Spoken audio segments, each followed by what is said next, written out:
The York Region York Region Police Service Board meeting to order. And the first thing is, on behalf of the board, we acknowledge that York Region is located on the traditional territory of many Indigenous people, including the Anishinaabe, Haudenosaunee, Huron-Wendat, and the Métis people, and treaty territories of Haudenosaunee, Mississaugas of the Credit First Nation, and Williams Treaty First Nation. Today, this area is home to many diverse Indigenous people, and we recognize their history, spirituality, culture, and stewardship of this land. We also acknowledge that Chippewas or Georgina Island First Nation is our closest First Nation community. So, members of the board, we are waiting for our legal lawyer to come today to swear us all in. So we'll do that as when she comes later in the meeting. Okay. And is there any disclosure of interest on any of the items? Any disclosures? Not seeing any. Confirmation of the minutes of February 21st, 2024. Thank you, Steve, and seconded by Norma. Questions? Not seeing any. All those in favor? Against? The motion is carried. Okay. Deputations. We have a retail theft, organized crime. Cheryl from Rogers Communications. I think she's online to come this morning, and Jacqueline's just working her in. There she is. Just hasn't turned your camera on yet, Cheryl. There you are. It's good to see you again. So welcome. Thank you. I met Cheryl a few months ago, I guess, and I forget where we were, at a conference or someplace, and Cheryl explained to me that she works for Rogers, and explained to me that car thefts is huge and break and enters, but Rogers is being affected also. Probably she says that someone could come in with a shopping bag and take thousands of dollars of phones out, and it's becoming quite an issue for them, because then they take them, I believe, on the street and they sell them. So I'll let Cheryl put on her presentation. She did provide the presentation to us.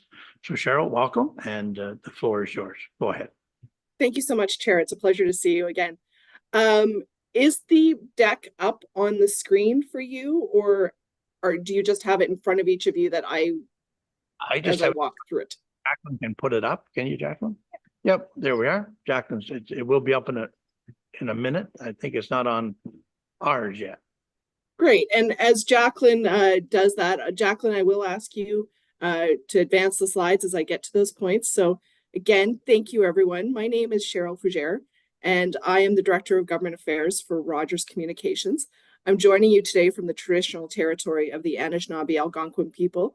I had noticed that my colleague Carm Demkew, who's our Senior Director of Corporate Security, had joined us on the line to help answer any questions that you might have at the end. And I think we're also joined by Kevin Kazakia, who's our Senior Manager of Loss Prevention. So Jacqueline, if you want to go to slide 2. So what are we here to talk about? As the chair said, cell phone thefts cell phone robberies. And I do intentionally say robberies rather than thefts to demonstrate the violent nature of these incidents. As the chair said, much like vehicles, we're seeing cell phones being targeted for theft and sale to the international market, with proceeds funding other criminal activities here in our communities. I'd like to make it clear, though, that what we are seeing is a single type of phone being targeted, and that's Apple's phones. And Apple's phones are targeted because they are unwilling to brick them internationally. And if you don't know what I mean by bricking, it essentially makes the phone as useless as a brick. It has no capacity to receive data, send data. It can be locked, but Apple chooses not to do this. So the next slide, please. So I'm sharing these photos with you to demonstrate the damage that can occur in our store during these robberies. Damage that leaves a lasting trauma, not only on our employees, but also on the customers who might happen to be in the stores when these incidents happen. With weapons in the hands of criminals, our staff, who are often young or new Canadians, are some of the innocent victims who often do not return to work following these attacks. We've had incidents occur where the armed assailants have zip-tied our employees in the back rooms and assaulted them. Next slide, please. So what are we doing? I'd like to just show you some of the actions that we're taking to demonstrate that we are doing all we can to prevent these robberies. We look at them in two categories, technology and training.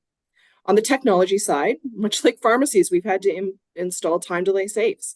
We have closed caption televisions, both internally and externally. GPS tracking systems are put into the safes. We have access control. We have emergency pendants to signal for help to come.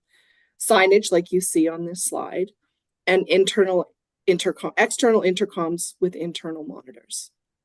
So the next slide, please. So the training side as well.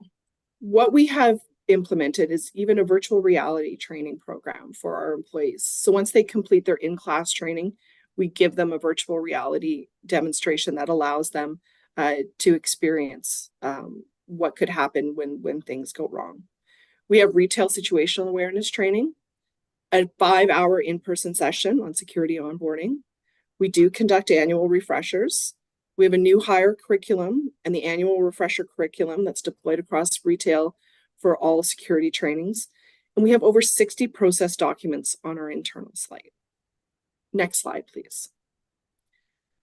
So what's our ask? Why are we coming to you? First and foremost, we want to work with you to stop these crimes. We recognize that resources are tight, but our ask is for patrols, investigations, and prosecutions. Perhaps some of the officers could complete paperwork in our parking lots. We know that the simple presence can be a deterrent. Again, acknowledging resources are tight. We would like to see resources dedicated to investigating these crimes so that officers can press charges, and hopefully those charges will result in prosecutions. We want to work with you to continue to raise the importance of these prosecutions going forward. So I thank you for your time and letting me present this, and I hope you understand that we really are here to work with you on this issue, and we'd be pleased to take any questions that you might have. Well, thanks, Cheryl. And I'm going to turn it over to the chief and then go from there. Cheryl? Chief? Thank you, Chair, through you. And hello, Cheryl. Nice to virtually meet you. Hopefully at some point we will have an opportunity to meet it in the future. Be happy to, Chief. Yeah, for sure. First off, I can tell you from York Regional Police's perspective, we welcome any opportunity for further collaboration around keeping our community safe and keeping your employees safe and dealing with this obviously a very troubling trend that you're seeing from your perspective with your stores. I also want to thank you and Rogers for all that you've already done in terms of enhancing your security measures and your training to your folks. That will go a long way. You know, at York Regional Police, we always suggest that crime prevention is really a shared responsibility, and it looks like Rogers is taking a number of steps here to further protect your infrastructure and your folks that work there. So I guess what I would say is, in terms of the types of investigations that we would be involved in with Rogers, we have dedicated resources that already investigate some incidents that I have seen in the past, and I'm sure you have across the Greater Toronto Area, like commercial robberies of your stores where cell phones are taken. And we have dedicated resources to investigate incidents of theft as well. Two different areas, but both a commitment to investigate those incidents. So I guess what I would say is welcome the opportunity after today to have a further discussion. I'm going to ask either Jacqueline or Anitra to forward on Deputy Chief Al Almeida's contact details, and then we will take it from there with you and determine what our next steps are. And happy to have that further discussion to determine what more can be done. We have some tools at our disposal here through business intelligence and a lot of analytics that can probably help us fully understand or more broadly understand the issues and get ahead of those hopefully before they occur in the future. So thank you so much for your presentation, and I'll turn it back, Chair. Thank you. Okay. Okay, Cheryl, we'll send that information to you. Question to the board. Anybody from the board want to have a question? Okay, just check and make sure. Okay, so thanks, Cheryl. And I know that Deputy Chief Almeida will be able to follow up with you and have that conversation. But I think you're in You in Montreal? Are you in Montreal? I'm in Ottawa. But I am very frequently in the GTA. And again, apologies that I couldn't make it there in person today. Thank you for your time. We look forward to this partnership. We really, really appreciate it. And Chief, thank you for acknowledging the work that we're trying to do to protect the community and our employees. We are here to partner with you in any way we can. And, you know, we're happy to do joint meetings with you, whatever it might be. We're here to support and be a part of the community. So thank you. That'd be great. So you can decide yourself if you're in the area, you can meet personally at headquarters or one of the districts. And then if not, I'm sure the Zoom meeting will work also. So Thank you thanks. so much. Enjoy the day and take a little time to enjoy the view. So it's moved by Madeline, seconded by Mariel to receive the. All right. Thanks so much. Thank you. All those in favor? Against, the motion's carried. Thank you. And we'll forward that on to the information on. Trevor. Pardon? Oh, you want to swear us in now? Want to swear at us? Sure, let's do that. You gonna swear at us or swear us in? Do both? So before we go into the presentation, members of the board, we, I guess, Anitra says we need to do our oath. Is that what you're saying? Yes, Chair. The oath for members of the board will change effective April 1st. So we're just getting ahead of that by a few days. So Victoria is here to reconfirm your oath as a member of the board. Perfect. So go ahead. I'll leave that up to you. You put your microphone on and we're all set. No, just got to push one of those buttons. Says, or it says, looks like a talk. There you are. You're good. Yep. Okay, so if everybody could raise their right hand and repeat after me. I Wayne Emerson, state your name, yes. Affirm affirm that I will uphold that I will uphold the Constitution of Canada, the Constitution of Canada, which recognizes and affirms recognizes and affirm Aboriginal and treaty rights Aboriginal and treaty rights of Indigenous peoples, of Indigenous peoples, and that I will, and that I will, to the best of my ability, to the best of my ability, discharge my duties discharge my duties as a member of as a member of the Regional Municipality of York Police Services Board, the Regional Municipality of York Police Service Board, faithfully, faithfully, impartially, impartially, and according to the Community Safety according to the Community Safety and Policing Act And Policing. 2019, and Police Act of 2019, any other act, any other act, and any regulation, and any regulation, rule, or bylaw. rules, or bylaw. And this is affirmed in accordance with Ontario Regulation 416/23 by the board member in the City of Newmarket, in the Regional Municipality of York, and the Regional Solicitor and General Counsel in the Town of Newmarket on this 27th day of March, 2024. Perfect.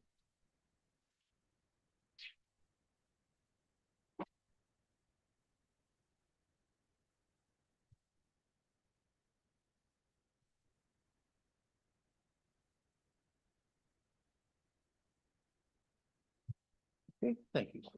Thank you. Okay, members of the board, congratulations, you all passed. So we now can go forward. We got to still have a quorum. Okay, the next one, members of the board, is the annual 2023 annual use of force report. Now I'll turn it over to the chief to introduce it. And we have two gentlemen at the front there ready to present. Go ahead, sir. Thank you, Chair, and through you. The recommendation is, and the presentation goes hand in hand with 9.6, the annual use of force report, that the board received the report. And as you can see, we have some folks here today to do a really great presentation. And I'll turn it over to Deputy Hammond to introduce our team.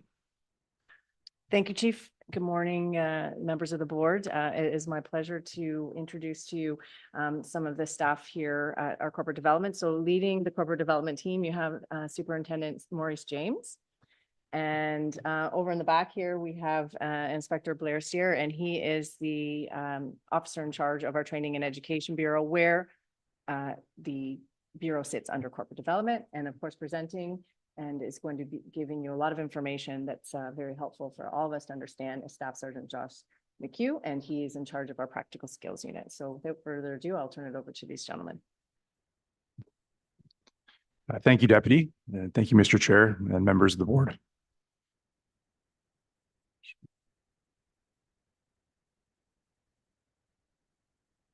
Right, up on the screen there.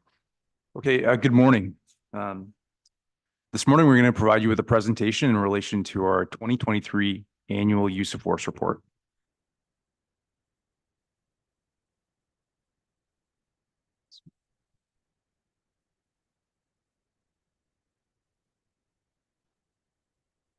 Just 1 second here.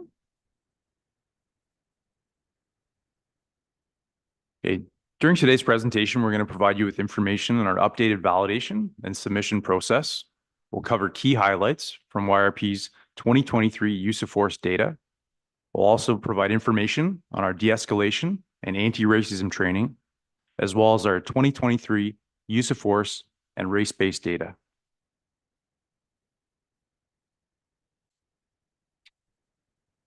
New for 2023, York Regional Police has entered into a partnership in collaborating with the Ontario Police College, as well as the Ministry of the Solicitor General, in relation to improving our data validation processes and procedures and transparency with respect to our organization's use of force report and use of force incidents.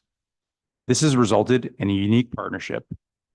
I direct your attention to the slide, which is a workflow of a use of force incident and reporting. Step number 5 is new for 2023. I'll take you through the workflow. Our first step is an officer is involved in a use of force interaction, which involves a use of force report being submitted. The report is submitted to their direct supervisor for initial review. From there, the report is provided to a member of our practical skills unit, where a use of force analyst reviews the report and verifies the validity. From there, the report is submitted to the Ministry of the Solicitor General as per our reporting requirements as an Ontario Police Service. From there, the ministry performs its validation procedure and verifies our data. The new step involving York Regional Police is that we are now allowed and granted access to our data after it's been verified by ministry members and analysts from the Ministry of the Solicitor General. This data is then shared back with York Regional Police and is provided to members of our Business Intelligence Unit, as well as members from our Practical Skills Unit for a final verification. It is only after this robust validation process that our data is used to inform our policy in terms of our training, but also to assist us in building out our annual use of force report. We now move on to our multi-year anti-racism strategy. We've navigated through both phase 1 and phase 2 of our strategy and currently sit in phase 3 of our anti-racism strategy. We're currently piloting in-class sessions to address racism in policing and continue on in our work in Indigenous awareness training, which we'll provide to all of our members through both online and in-class sessions. Anti-racism training is important as it supports our members and informs our officers in relation to challenges faced by marginalized members of our community, and definitely impacts our use of force interactions in a positive way with members of our community. We'll now look at some of our use of force data for 2023. In 2023, York Regional Police saw a 7% increase in our total interactions with members of the public.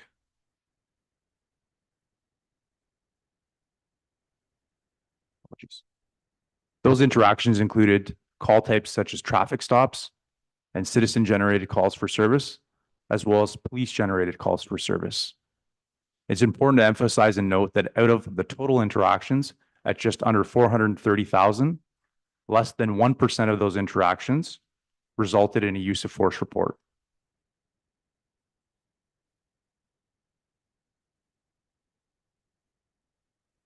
We now look at our use of force incidents. These also increased at just over 33.17% for 2023. Factors in relation to this include the increase in our total interactions with members of the public, as well as our armed subjects, which we'll cover on shortly in the report.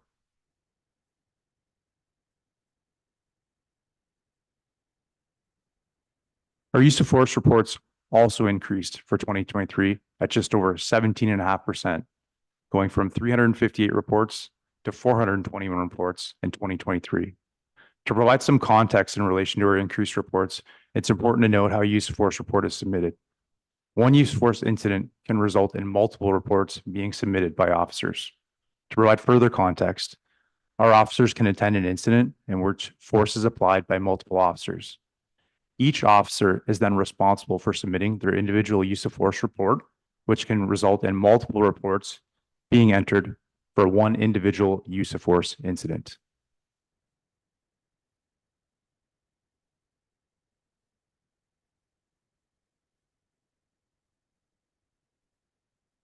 We now look at our subjects and our encounters with armed subjects.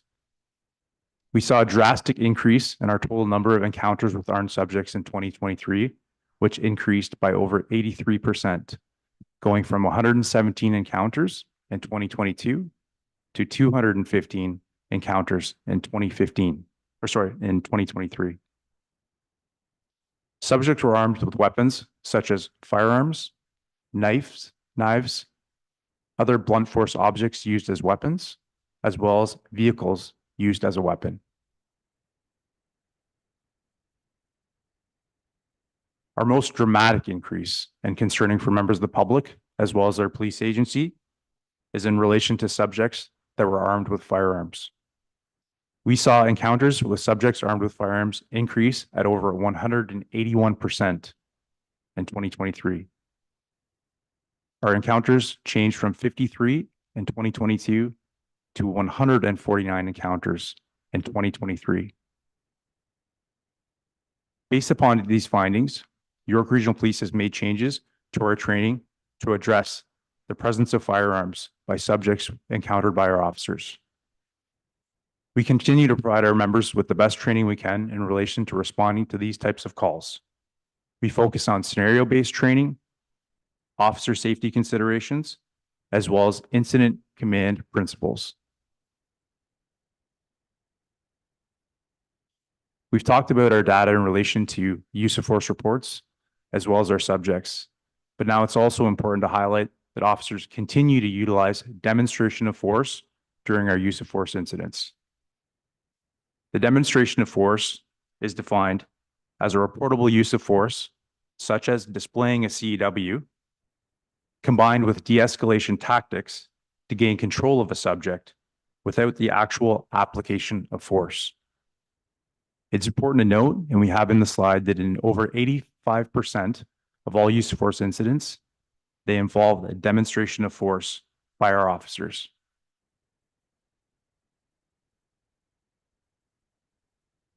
In 2023, we also saw a notable decrease in both the injuries to subjects and officers.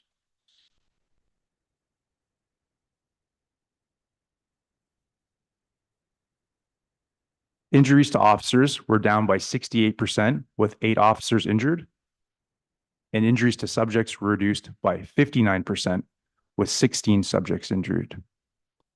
Injuries based upon the ministry's form include injuries that required treatment at scene by either police personnel, other professionals, including paramedics, treatment at a hospital, and/or admission to a hospital. It's important to note that we dedicated time in relation to training on physical control techniques, focused on team dynamics to decrease the injuries to officers and subjects. It's also important to note that the injuries received by subjects were minor in nature, and the majority of those injuries were treated at scene by personnel such as paramedics. We now move on to our race-based data. As of January 1st, 2020, under the Anti-Racism Act, police services have been mandated to collect data on the perceived race of individuals involved in use of force incidents. On the ministry's use of force report, officers must select from the 7 race-based categories of the subject at the time which force was applied. The 7 race-based categories are displayed on the screen. To provide further context in relation to the subjects we encountered during our use of force incidents, in 2023, there were 265 use of force incidents, which involved 324 subjects. This chart illustrates both the percentage breakdown and the number of subjects that interacted with police and had force applied to them. Our two top categories include subjects perceived to be white, which represented 45%, and subjects at 144 subjects. Our second highest category included subjects perceived to be Black at 27%, or 87 subjects. It's important to note that our subjects perceived to be white were up from 39% in 2022, and our subjects perceived to be Black were down from 34% in 2022. The remainder of the race-based categories are displayed both within the chart and in the text. For further context, we provide our data on our 3-year armed versus unarmed subjects within each perceived race category. The percentages reflect the distribution of armed versus unarmed subjects within each race category. For ease of navigation in the chart, we can see that on the very far right columns, we have our armed versus unarmed in terms of the total number of subjects, followed by the percentage that represents for the total subject category. On the very left of the chart, we have the perceived race of the subject involved in the use of force incident. Our top category for 2023 included subjects perceived to be white, where we had 91 subjects representing 63% as armed and 53 as unarmed, representing 37%. The remainder of the race-based categories show the total number of subjects and percentage, with the bottom of the column representing our total armed versus unarmed subjects for 2023. Given all of our information in relation to our data on use of force incidents, the subjects we've encountered, as well as the armed characteristics and the increase in subjects armed with firearms, it's important to highlight our de-escalation strategies and tactics which are utilized by our officers. De-escalation strategies include containment, time, distance, communication, and other tactics which aim to reduce the use of force applied by our officers. It's important to note that of our 265 use of force incidents, de-escalation strategies were used in 86% as an alternative method. We can report from our data that there is no disparity in YRP's officers' application of de-escalation strategies or in YRP's use of force when factoring subject behaviors, nature of the call, and de-escalation efforts.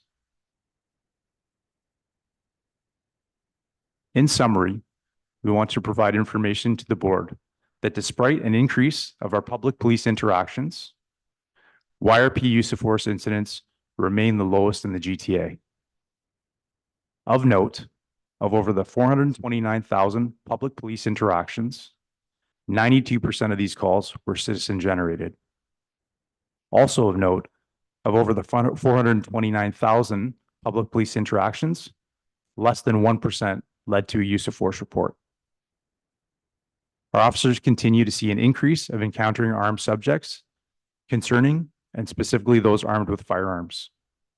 Given those events, our officers continue to utilize effectively de-escalation strategies and demonstration of force, which have significantly decreased both the injuries to our subjects and officers. Moving forward, we will continue to collaborate with the Ontario Police College, the Ministry of the Solicitor General, and other stakeholders to enhance our training both in de-escalation and anti-bias policing. I thank the board, Mr. Chair, for your time this morning and allowing us to present our use of force report. Thank you. Thank you, Chief. Yes, Mr. Chair, through you, want to thank the team, Deputy Hammond, for doing an outstanding job on this report and on the presentation. There's a couple of areas to be highlighted here, and I think it's to thank the officers and all the hard work that they put into making sure our community is safe and that our folks are taken care of. something to take away from that before you get into any questions that I think we all should be proud of is the fact that we've seen such a decline in injuries to our people as well. Those numbers are stark in terms of the decrease, and I think that really goes to the outstanding job these folks do through training our officers better, providing tools to those officers, whether it's how they communicate or all of some of the items that Josh spoke to. But I think it's really something to be proud of, and that we're not seeing higher levels of injuries to our folks that are doing an amazing job out there.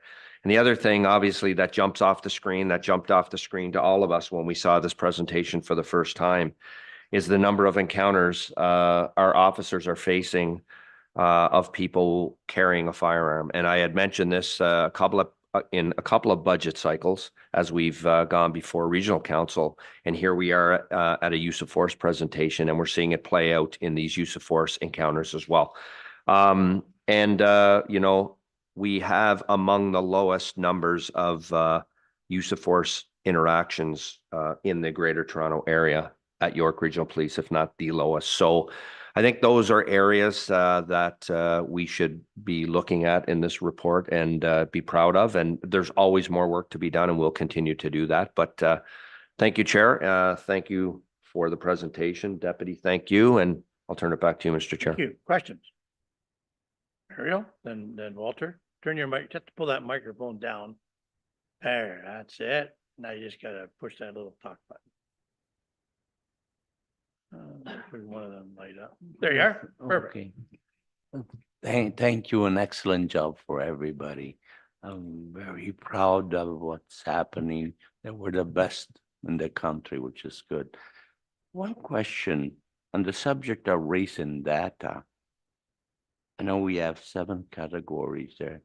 What I think, or I didn't see it, what's missing the total population, each category, so that we can really see the percentage and how the percentage is working. That's what's missing here.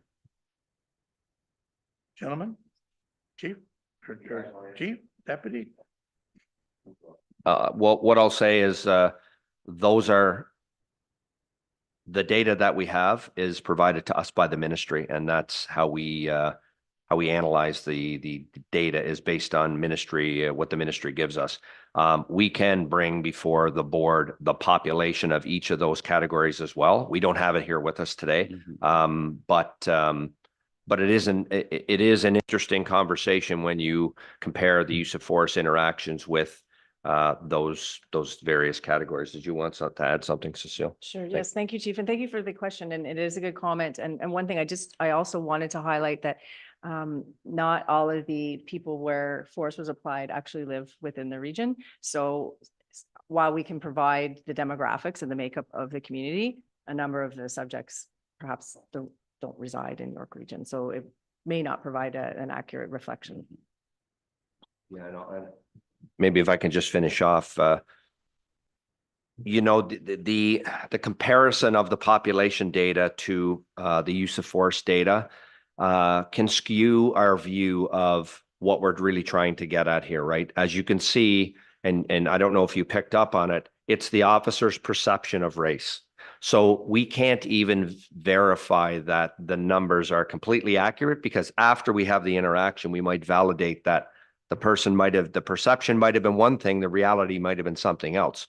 And in most of those encounters, as you've heard, we are called to the scene. So in some cases, it really doesn't matter what the population is. What truly matters is who we were interacting with, the types of force that was used, and the reason for that force. That's really where we want to make sure we're doing a very good job. And as you've seen, and I do want to highlight one other thing I forgot to mention, and thank the team as well as Deputy Hammond as part of the bigger team here.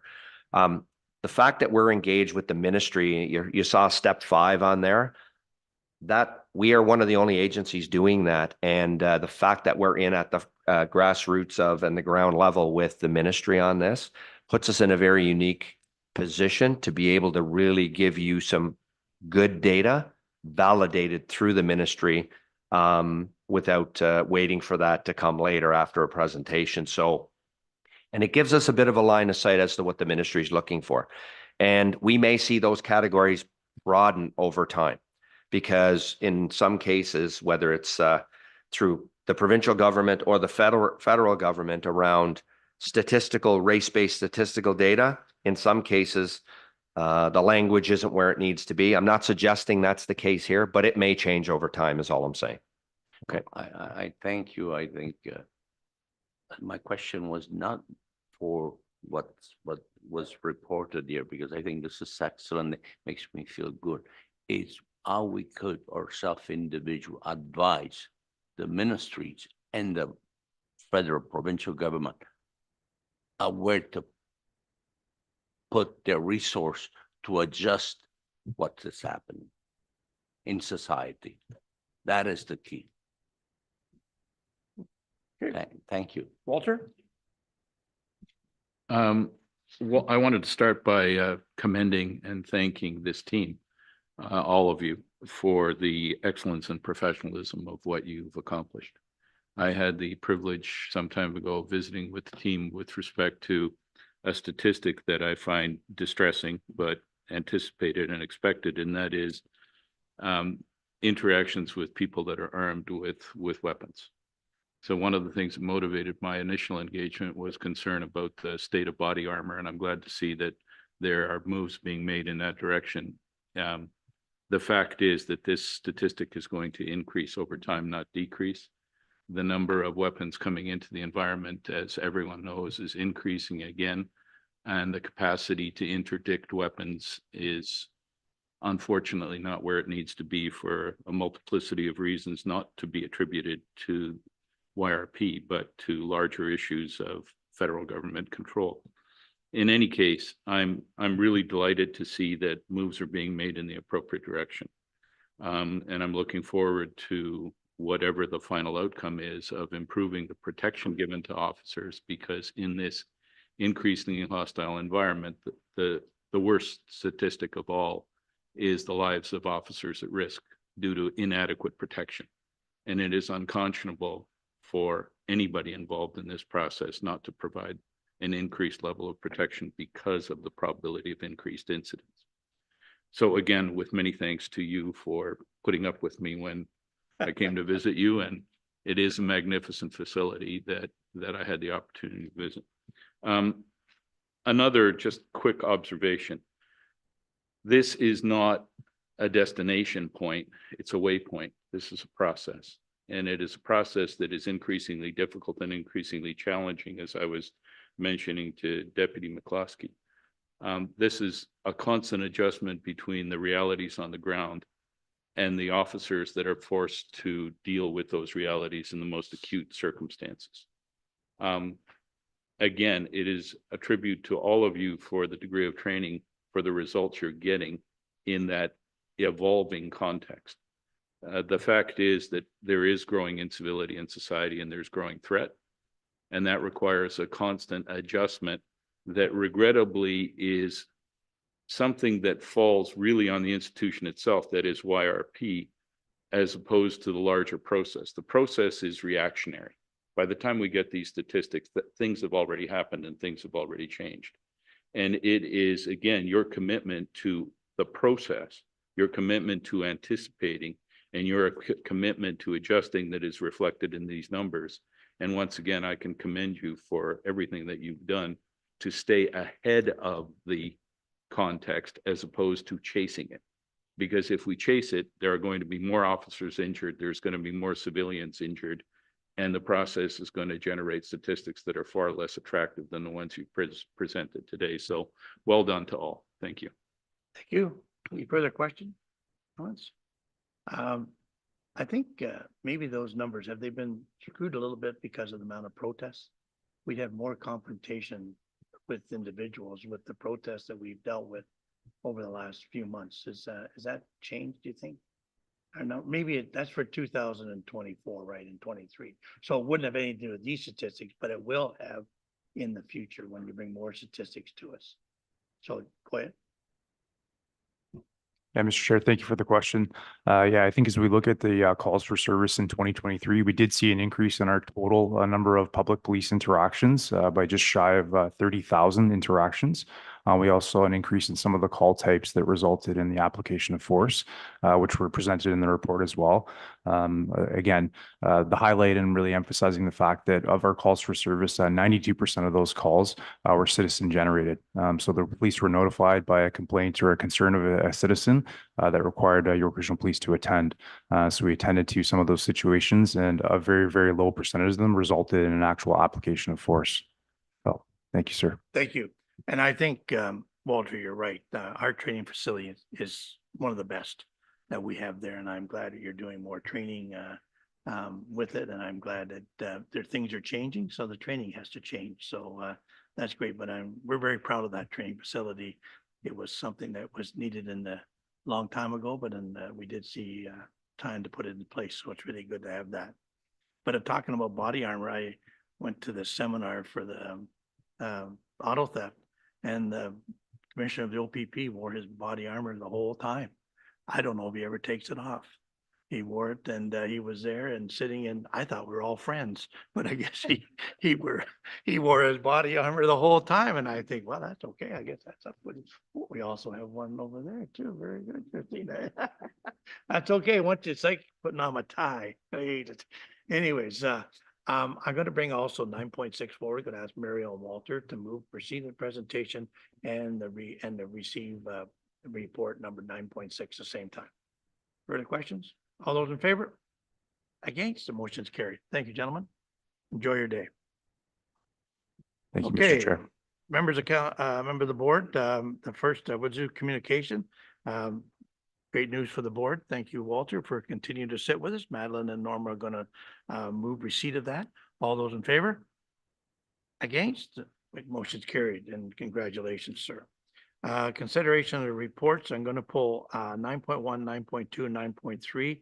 Are there any others that any board member would like to be pulled at this time? Take your time. I'm going from 9.1. I'm going 1, 2, and 3. Yeah. The chief, Jeff, is going to tell us good news on the financials, the business plan. The chief is speaking to, and then I think there needs to be a wording change in the installation of radio communication tower. Any other reports in from 9.1 to 9.10? Any at this time? Any reports? Okay, I'm going to ask Steve and Madeline to move the ones except 9.1, 9.2, and 9.3 at this time. Okay, all those in favor? Against? The motion's carried. Jeff? Good news? Thank you, Chair, and good morning to the board. Yes, very good news. This report provides 2023 year-end interim financial results that show an operating budget surplus of $5.7 million. That's 98.5% spent this year. From previous guidance provided on 2023 year-end positions, surplus was projected in the range between $8 and $9 million, and this was lower due to spending on police response to the Israel-Hamas conflict, overtime and training spending that occurred in the fourth quarter. From the schedule of year-end variances, there's 3 items I wanted to point out, Chair. The first is around wages, and wages were underspent by $7.4 million. Primary drivers included vacancy gaps across uniform, civilian, and part-time positions, partially offset by overspending in overtime, court overtime, and return time. And just to explain, officers are given the option when they earn an overtime hour to either have that paid out or take time off in lieu. And we saw fewer officers taking the time in lieu and opting for the payout this year. Expenses were overspent by $4.5 million, mostly from training, vehicle costs, special events, and software as a service pressures.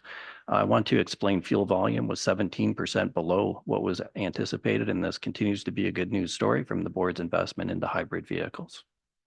Revenues exceeded budget by $2.8 million, or 12%. So I wanted to take a moment to thank our provincial counterparts for the significant funding received around court security, prisoner transportation, and new funding that the province added during the year to address auto theft.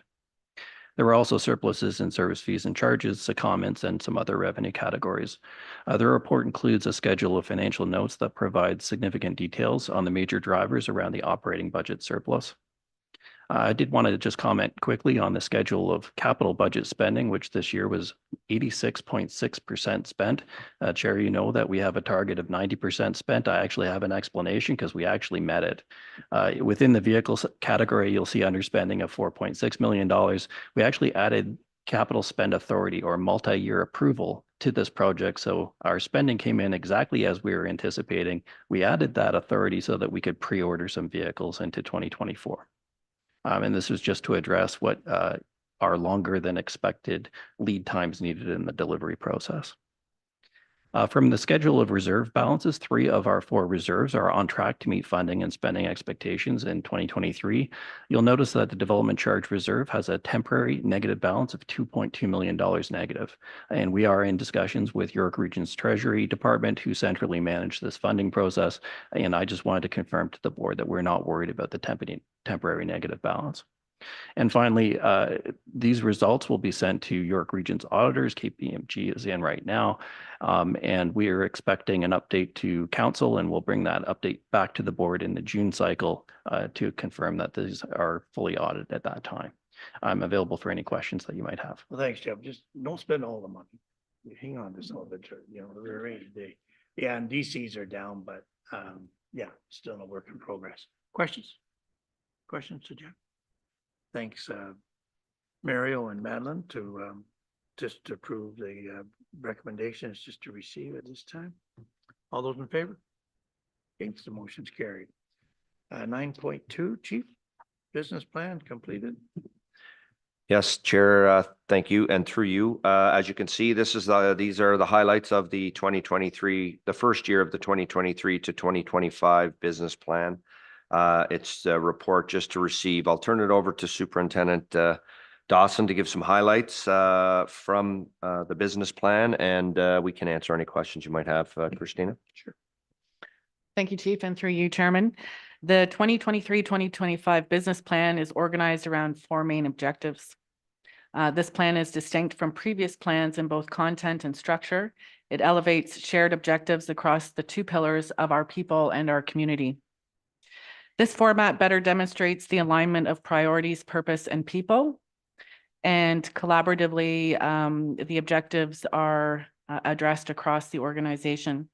For this cycle, YRP has identified activities and is reporting back to the board.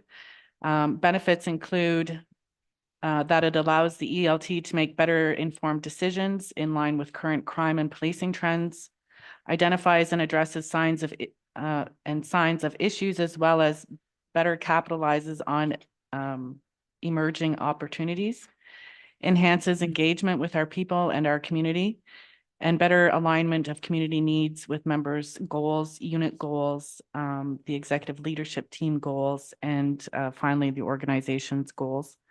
There are many accomplishments that are outlined in the report. Some of the highlights include new technologies such as e-notes, automated license plate readers, streamlining processes for our people, while ensuring faster access to information to help keep our community safe. We continue growth and promotion of members' wellness programs, such as peer support, internal support networks, and embedded wellness programs. Partnered with John Howard Society to implement the adult pre-charge diversion program across York Region. Launched online reporting for minor vehicle collisions. Reviewed and updated testing requirements based on skills and abilities specific to job positions internally. York Regional Police is committed to continually improving and growing in order to serve our people and our community. If you would like specific presentations related to any of the 2023 accomplishments, we can certainly facilitate this at any time. Thank you. Thank you. Questions? Business plan? Yes, sure. Yeah. So I think it's excellent. I really do. And I don't even know in the graphic if there's a way in the center that you put something, but it's all about the community, and these all connect to it. Just the one, and I just want to make it, because all of these are to make us a safer community. But I'm telling you right now, people think we're not safe, right? Carjackings are up, or car thefts and break-ins and everything right now. It just seems that we're spiraling a little bit. So I don't know how we get a focus to say, we're doing this, it's working, and having measurables that show that it's working, that we are making our communities safe. And it keeps coming back to, if we need more boots, I was going to say something when he was talking about there's a surplus. If we need more patrols and we need, now's the time. I think you've got the eye, and I had the, for other members, Wayne and I had the opportunity to have, I guess, one-on-one evaluations with the ELT. And I said, this board wants to be innovative. We want to be the leaders in terms of a police service. So we need to do things differently. We need to show and advance how we in York Region, because we do great stuff. So this is our opportunity to do something innovative in that. But we really need to make sure our community gets the sense that it's safe again. Chief. Thank you, sir. Great comments. And, you know, there are a number of other highlights in here as well that do address specifically, directly community safety. I will just make comment on a couple of them, like partnering with CBSA to recover autos, to combat auto theft, to combat organized crime, partnering with the Ministry of the Attorney General to ensure best practices are incorporated into processes that serve the needs of the community. And as you can imagine, if we're working with the ministry, it's all about the outcomes that we see in courts, which has a direct impact on that. Conducting joint investigations with various agencies on projects targeting human trafficking, internet child exploitation. All of that work is embedded in the outcomes of this business plan, but your point's well taken. Your very pointed remarks on, you know, if we need more boots on the ground. I can tell you, we will likely be coming with a larger ask in relation to that. And, you know, not to get into the numbers yet, but sometimes it is perception versus reality, because in some cases we have demonstrated that the numbers were down in certain categories. But yet if the community is still not feeling safe, then we have to figure out how we do that. Sometimes it's better messaging, some from communication standpoint. Sometimes it's involving other partners we may not have partnered with before. And sometimes it's just doing a better job of actually showing and demonstrating to the community of all of the activities that we've done on a more frequent basis. We talked about that in the past. So points well made. And we are definitely going to incorporate a lot of that into the future of our strategies, whether it relates to those boots on the ground, or how does our strategy about letting people know how safe we are, how does that materialize in York Region and be pushed out to the organization in multiple ways, out to the community, sorry, in multiple ways. Thanks, Chief. And I don't want to lose the momentum that we have. And also I want to, I'll say, capitalize on your other hat that you're wearing, and our desire for this board to be the best, but putting forward resolutions, because as you said, it's a partnership. And we need access to federal lands. We need people locked up longer. We need the bail and the court time. We got to start putting the resolutions forward and sending them around. So we need to be a leader in that, of saying, this is what our partners need to do. Don't just keep looking at us all the time. And I even said it to the community last night. Put your car in the garage. Like, you're part of this too. It's all of us. But we got to start holding our other partners to account that they're doing their part as well. And through you, Chair, I couldn't agree more. First off, let me just say, I think we do have the best board. Let me just say that, because you're saying we want to be the best. We're very happy.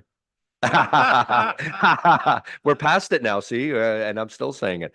The point being that, like, you're absolutely bang on. We need to lobby where we need to lobby collectively. And we need to stop those that want to throw funds at issues from just throwing it and saying it's a police problem. Sometimes it is, but as I mentioned at the Auto Summit, by the time it gets to us, you're too late. We haven't solved the issue.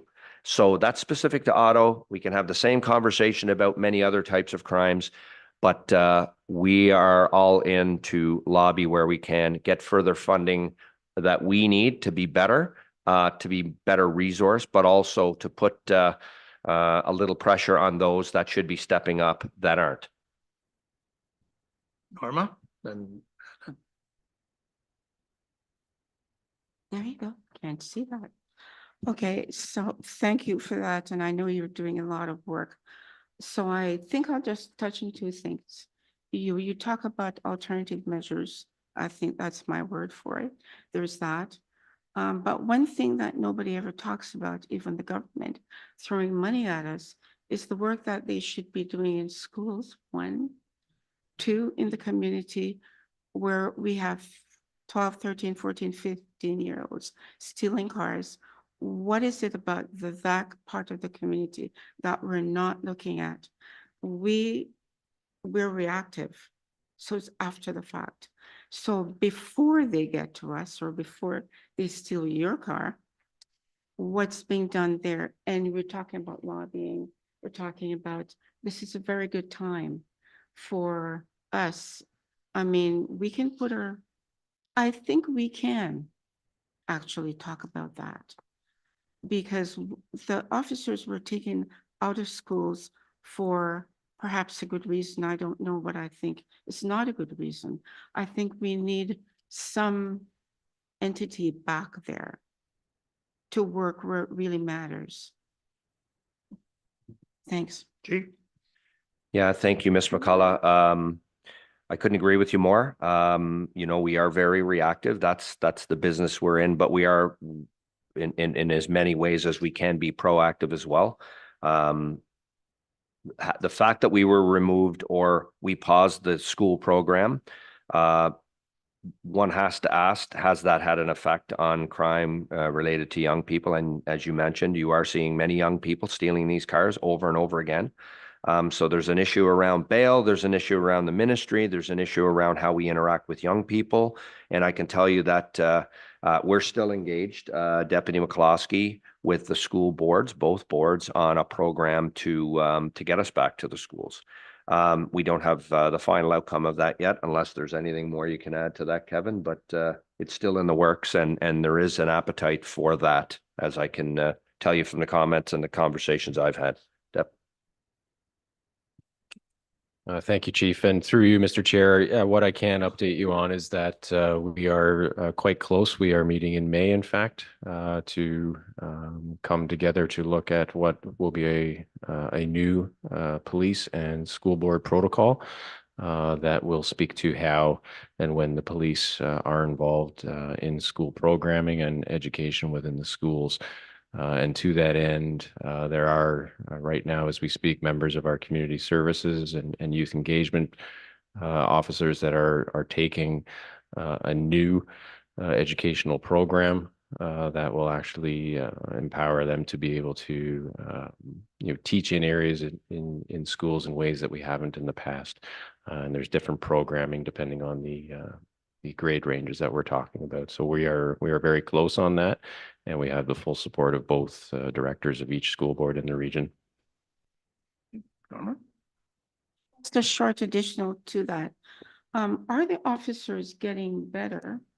I love the word perception of race, for example.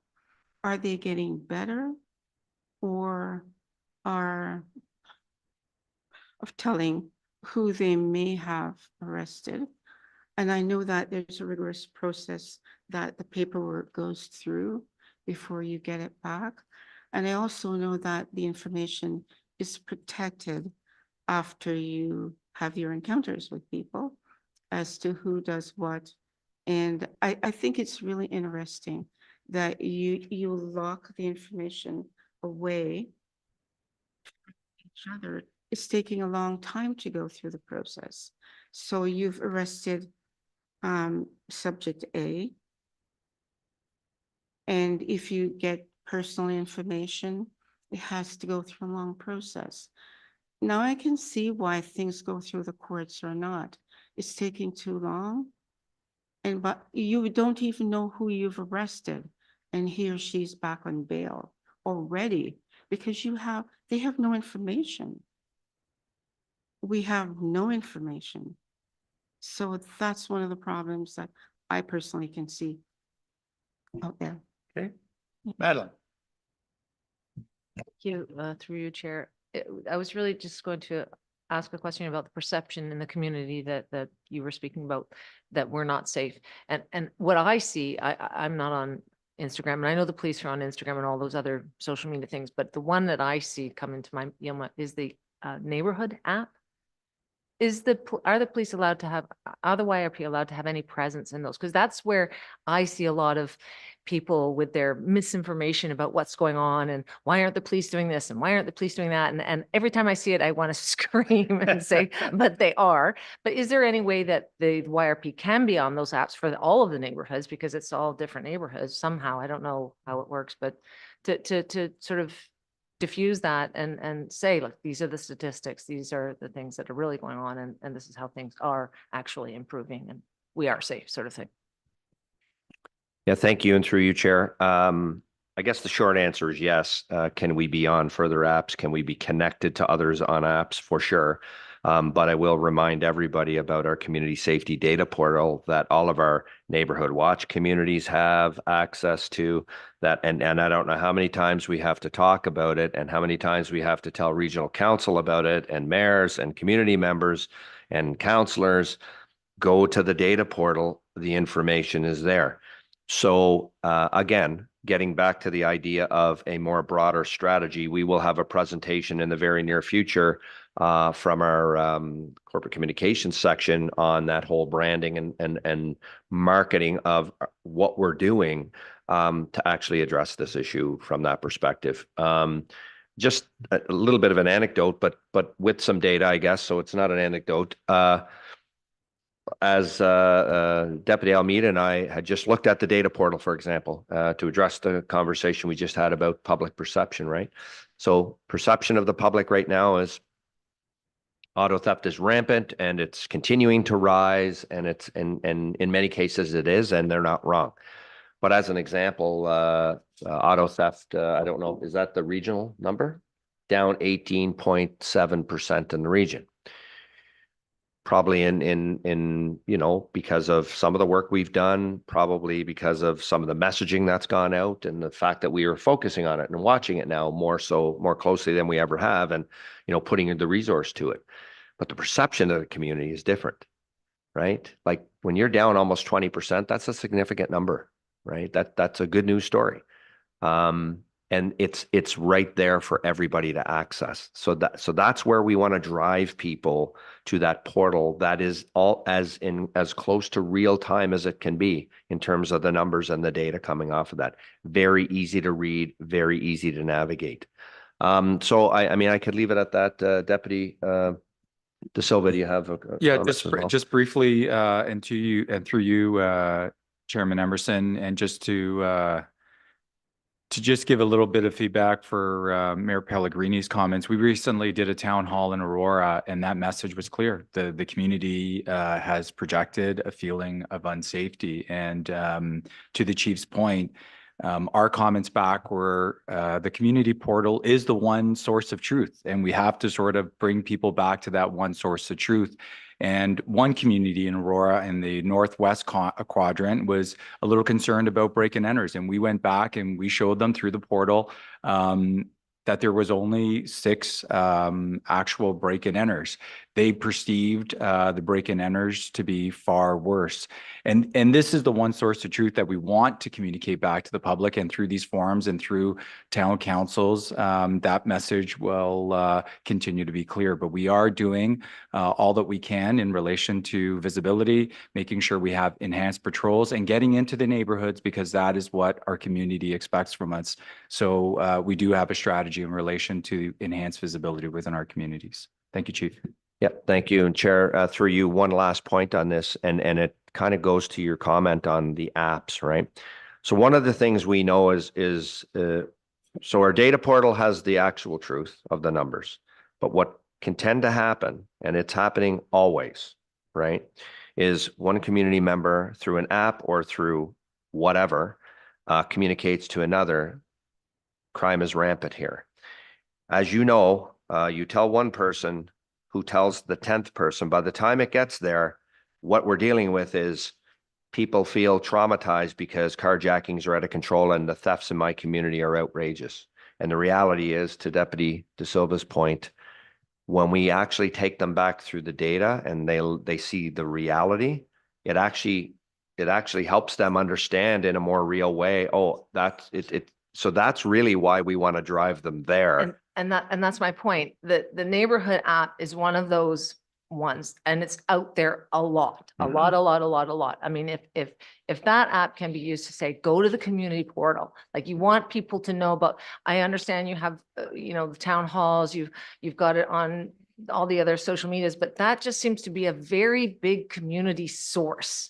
And if there was a way that the YRP could be on there and saying, here is the community access portal, like go there, see what the reality is, rather than listening to all of your neighbors who are, this person tells you, you know how it goes, right? Yeah. So I'm just saying, if there was a way to use the community apps, because they're in every neighborhood and there are so many people on them, rather than the Instagram, which is so much broader of people, like, I just felt that would be a really good place to get out the information to the community saying, here's the portal, look at it. Yeah. The numbers are down. This is like, spread this around, share this with your friends and family, like, so they can see it. And people are all addicted to going on to apps. Get them addicted to that app to want to go on it. See what's going on this week? What's going on this week? What's going on in my neighborhood, in this neighborhood? Like, just, Yeah. as a means of getting it out there to the community, because I know there are other apps, but that particular app is just so rampant. And I guess my last point, unless there's any other questions, is we will definitely take that information back. And I know it is part of the focus of the new communication strategy, but to be very focused on trying to address that one issue, because we know it's having an impact on public perception. We know that, right? So Superintendent Dawson, who oversees that area, will be taking that back to Tamara and the team to make sure, as we roll out the new strategy, that we consistently focus on the fact that we have a portal that actually has the accurate data on it, and that's what we want people to be looking at, right? Good. Walter. I want to follow up on his worship's point, and make a slight comment on the chief's response. In the 21st century, perception is reality. People react to the world as they believe it to be, as opposed to it is. The fact is that we are in a context called information warfare. And information warfare is something that is now practiced not only by individuals and governments, it's practiced by, it's actually accelerated and amplified with the application of artificial intelligence that is generating a monstrous volume of information into an environment that invariably responds to something that comes out of communications theory. That is to say, if it bleeds, it leads. So all the good statistics are not going anywhere if you get a bloody statistics that dominates, because that's the one that will be re-amplified. That's the one that will be picked up first. And that's the perception that you're going to end up with. So, the communication game in information warfare really needs to be understood as a team sport. This is not the communications department. They are part of the team. This is the board. This is the individual officer that interfaces with the public. That's what changes. This is the message of handing out a business card and saying, check this portal site, which is an information site as opposed to a distortion site. And distortion is clearly overwhelming fact across the spectrum, everywhere. And I'd be happy to pass along to Superintendent Dawson some interesting new materials on that if she wants to do some extracurricular reading. My point is that in a team sport, it's all hands on deck to push back and to refocus on the evidence, the empirical realities, as opposed to the perceptual realities. Because again, the public is going to react to what it believes to be true. Part of that can be a culture change that might be back to the future. Most of the time when people interface with the police, with people in uniform and having worn a different uniform, that was a reality as well. It is anxiety that dominates most of the time because it's a person in a uniform. And in the case, obviously, of uniform members, it's a person not only in a uniform, but has a gun on their hip. This is not something that the public does well with because the public is, again, naturally anxious in that kind of interaction. The culture change that I think we need to reflect on, again, within the context of team sport, from the communications department to the board to everybody else, is the best communicators are, in fact, the principal point of communication, which is uniformed officers. And this is simply to encourage that they lean forward into the public, not that the only interaction is a negative one, a traffic stop or a breathalyzer or a question or an inquiry, but really a change that moves the officer and all of the rest of us in the team into interacting with the public proactively as opposed to reactively. The idea is not to come back and try to fight what is already a perception. The idea is to engage in perception management and to lean forward and say, look, we're like you, we're your neighbors. We're not just people who walk around in uniforms and carry guns. We're not here to scare you or intimidate you. We are your neighbors. We assume the role of guardians in your neighbors. We're doing good work. We need you to understand who we are. And I think if we move in that direction, not only will we affect the perception problem, but we will really fundamentally start to change the nature of the culture and the community and within which it operates. Okay, thank you, sir. Yes, Madeline? Yeah, go ahead. Just a quick question. Is the community portal an app? Has it been made into an app? It is not an app. It is mobile friendly. Our development plans have always pointed in that direction. So we know most of our community goes into apps, and our first phase was to actually make it mobile friendly. So you can access it from your phone, and it's very easy. Okay, but are you intending to make it an app? There is a plan to move it into an actual application, part of a broader strategy that I think, and I don't want to misspeak from a corporate communication standpoint, but that has been the plan. Mario. I have to add to my friend here, which is, I agree 100%. I remember police now, there's a place where I'm very involved. There's about 6,000 population. The only time I see policemen, it where something happened. And it's so sad that everybody's panicking. I used to remember policemen, they used to patrol. Well, you saw police, you said hello, and it was a different kind of feeling when you saw a policeman. Now there's always something has happened. And when you have 6,000 people in that area and police comes only when something happens, it's always late. In other words, not late because they're late. It's because by the time they're called in, by the time they're dispatched, there's no one on site.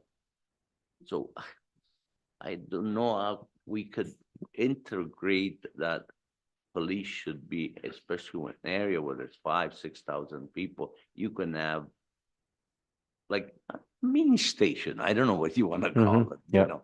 Oh, and I think people will look at police in a different way. Oh, they're here to protect, they're here to help us, you know. I remember when I came here I got lost 3 days after I was here from Italy. Could you imagine? And when I saw policemen, I hugged them, you know, and it was a different, now kids run away from police.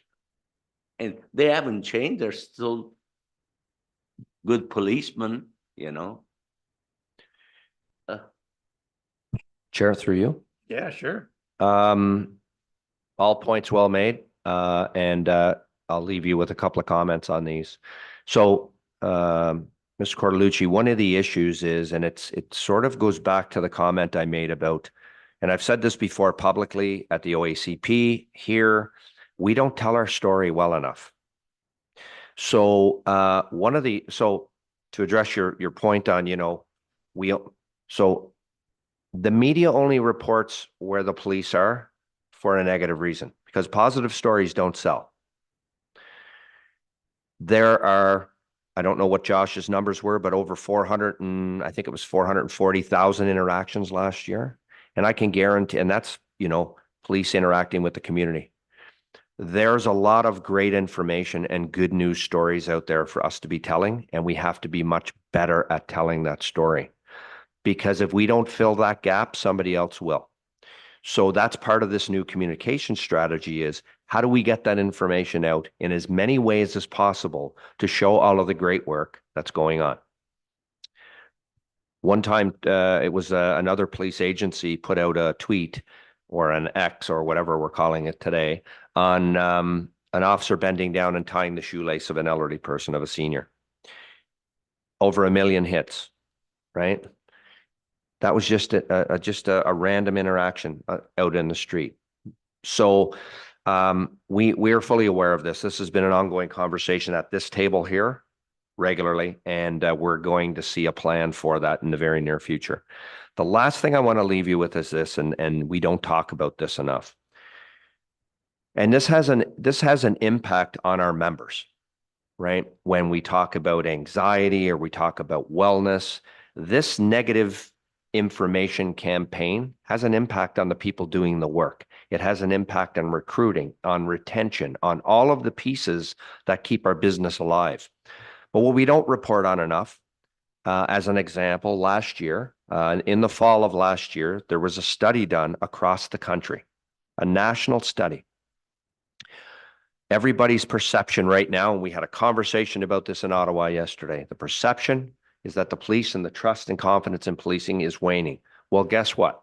The number one trusted institution in the country is policing at 73%. And guess what?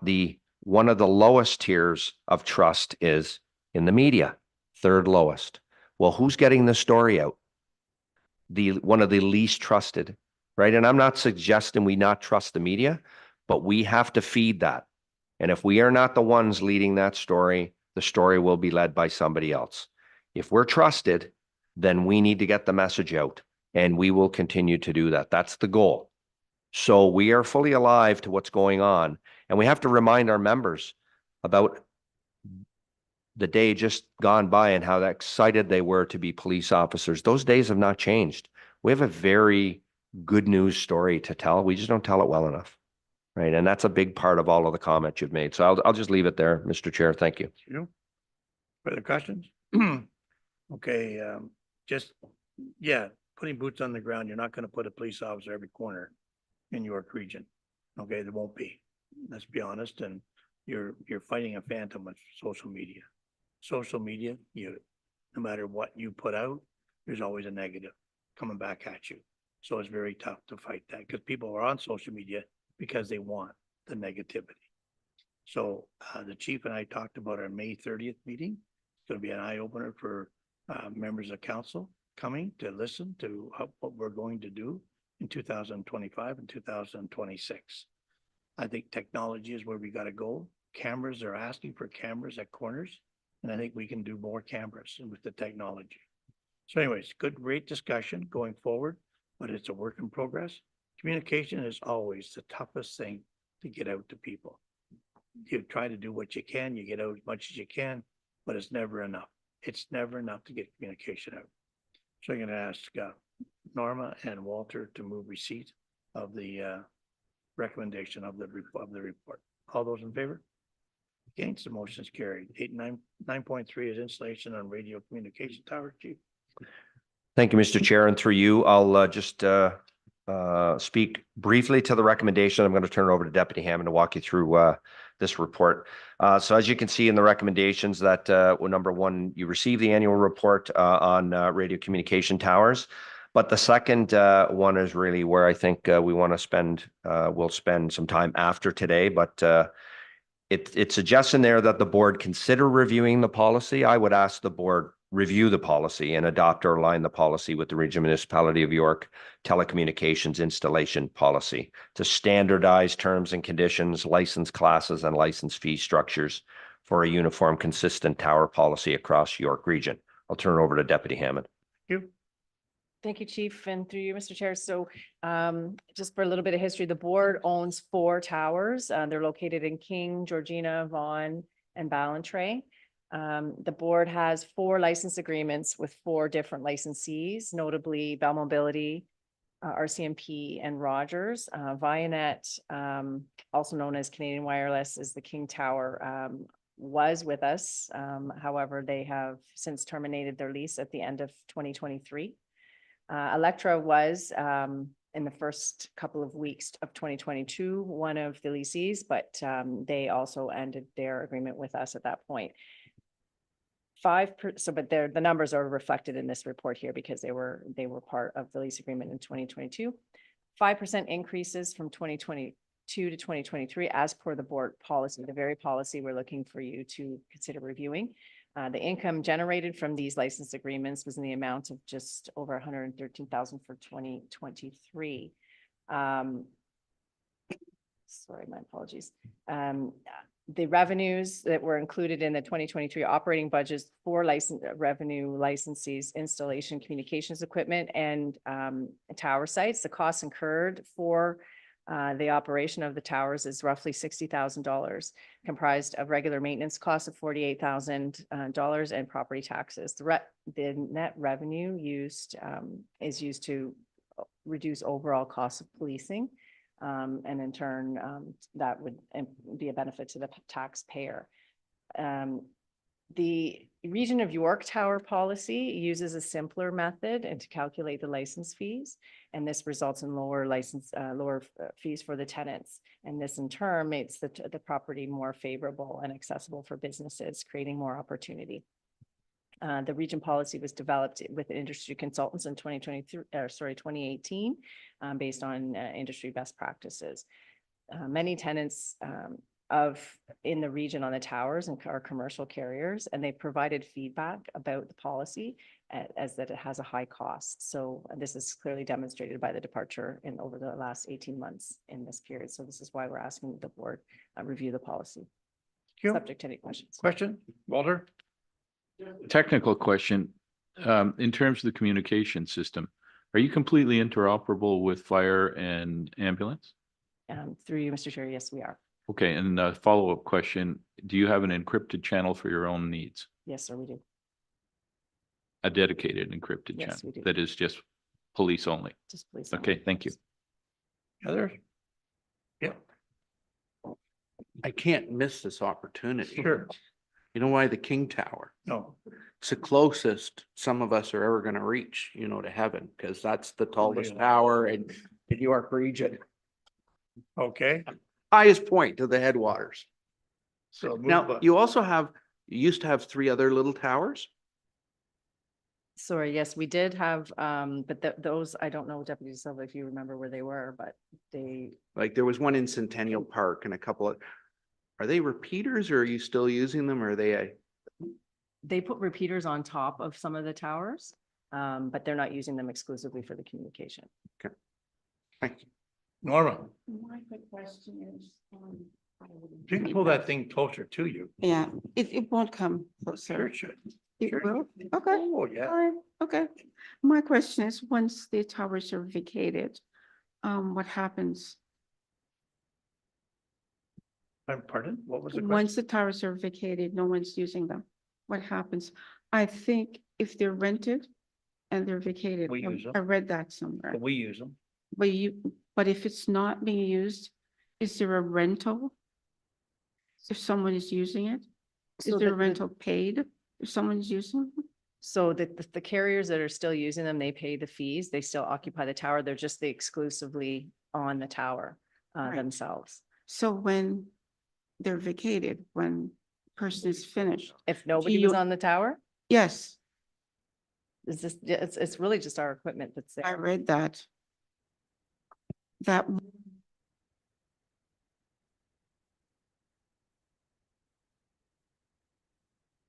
Yeah, I don't know. Yeah.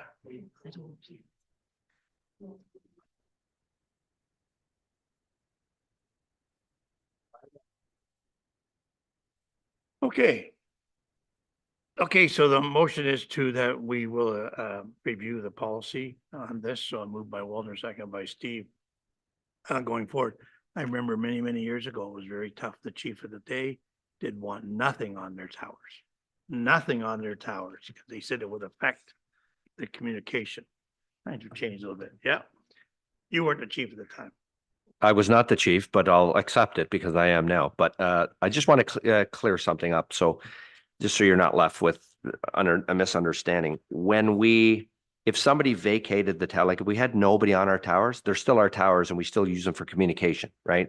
So it's a revenue opportunity, and we just want to make sure our policy is aligned in a way that allows us opportunities for further revenue generating with the use of our towers. That's really what we're all about, what we're talking about. So that's really good to know. So quite frankly, in King, we discourage new towers. We keep telling people co-locate, stop putting up more towers. And if you've got ability to host, that might be nice to let other municipalities or the carriers know as well. Okay. Good. Motion on the floor. All those in favor? Okay, so motion's carried. Next one is introduction, consideration of bylaws. There's two bylaws, Human Resource Committee and a bylaw from Finance Committee. Moved by Mario and second by Madeline. Okay. All those in favor? Against, the motion is carried. Just a bylaw. Other business, there are some upcoming events coming forward. Please advise Jacqueline if you're attending. I am pretty good with some of them, but I won't make a couple of them.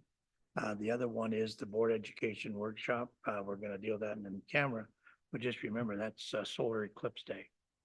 Okay, so we have to be very cautious to those. You won't be? Really? Can I give me glasses? No kidding. So I'm okay. I'm heading back east. I won't be hitting west, but some of you may be hitting west. So be careful. We'll talk about that as we go forward, as we get, well, it's next week and the week after. Yeah. Anyways, yes. Chief wants to speak to something. Sure. Chair, if I can just wanted to let the board know and let us all know and remind everybody that both Deputy Hammond and Deputy De Silva attended an Order of Merit investiture ceremony on February 15th, and both received both members of the order now as per the Order of Merit and have their medals. So just wanted to congratulate you both. Any opportunity to celebrate our people, I want to make sure we do that. So thank you both. Great leaders in the organization, and really doing an amazing job for the board and for me. Thank you. Good. Thanks, Chief, for that. Congratulations. Well done. Okay. Any other unfinished business other than, but please advise Jacqueline if you're able to attend some of those events coming up in the next little while. Good. Okay. Motion to move in camera. Thanks, Mario. Second by Walter. Going to go into the private session. All those in favor? Against, the motion is carried. Thank you. We'll go into private.